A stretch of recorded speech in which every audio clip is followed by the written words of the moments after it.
हमारे महाराज जी के पास एक पंडित जी रहते थे, बहुत अच्छे, वो हमारे साथी पढ़ने आए थे।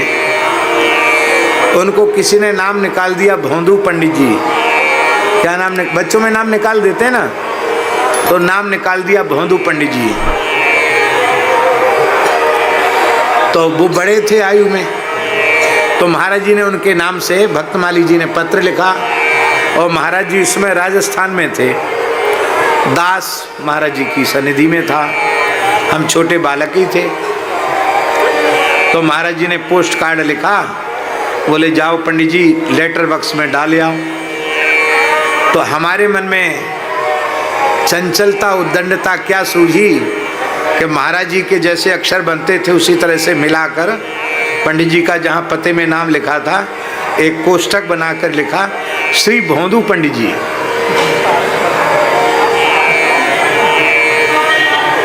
और हमने डिब्बा में पत्र डाल दिया।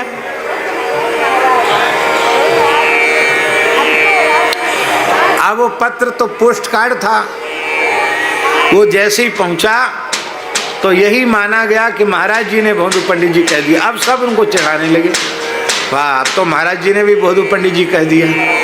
भोंदू पंडित जी लोग कहने लगे। हमने इसको गंभीरता से नहीं लिया, कैसा हो जाएगा। हम महाराज जी के साथ लौट के आए, तो आते उन पंडित जी ने महाराज जी को प्रणाम किया और पत्र दिखाया। महाराज जी हमको ऐसे ही तो लोग कहते ही हैं, आपने ऐसा लिख दिया तो अब सब हमको यही कहने लगे। महाराज जी के हमने क्या लिख दिया, दिखाओ पत्र। उसमें लिखा था भोंदू पंडित जी। मेरी ओर देखा उन्होंने, सोई हम सूख गए एकदम।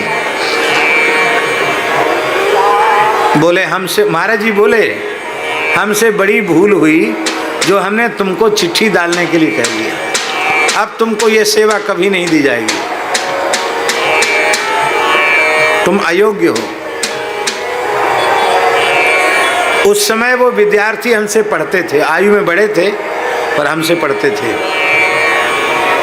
महाराज जी बोले तुमने बहुत बड़ा अक्षम्य अपराध किया है। पता है 100 बात बोलने में उतना अपराध नहीं होता जितना एक बात लिखने में अपराध होता है। ये बोला हुआ अपराध नहीं, लिखित अपराध है। और वो भी लिखित अपराध तुमने हमारे ऊपर आरोपित कर दिया।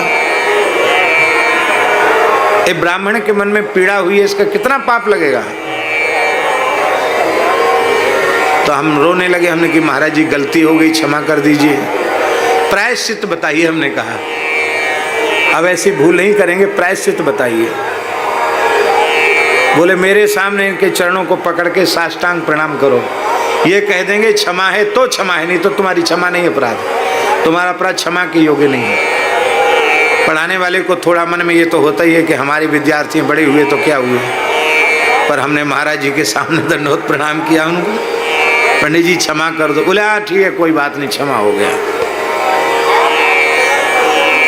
लेकिन उसके बाद महाराज जी कहते राम सेवक दास जी लो पत्र डालिया ना बक्से में, इनको नहीं देंगे।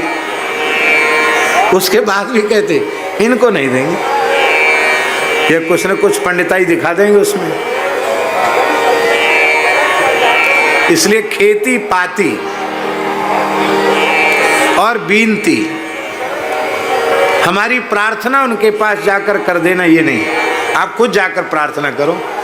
आप तो प्रार्थना के लिए वो चुगली कर दे तब क्या करोगे। और अरु घोड़े को तंग, घोड़े की जीन नौकर ने कस दी है, पर नौकर को सवारी थोड़ी करनी, सवारी तो तुमको करनी है। इसलिए घोड़ी की जीन को ठीक ठाक कस, फिर कसो एक बार, देख लो कि इधर उधर तो नहीं खिसक जाएगी, नहीं तो सिर के बल गिरोगे। ये 4 काम अपने हाथ करने चाहिए। तो यहाँ नित्य निकुंजेश्वरी रसेश्वरी रासेश्वरी की उपासना के लिए पुष्प चयन हो रहा है। इसलिए लखन जी को आज्ञा नहीं, निज कर भूषण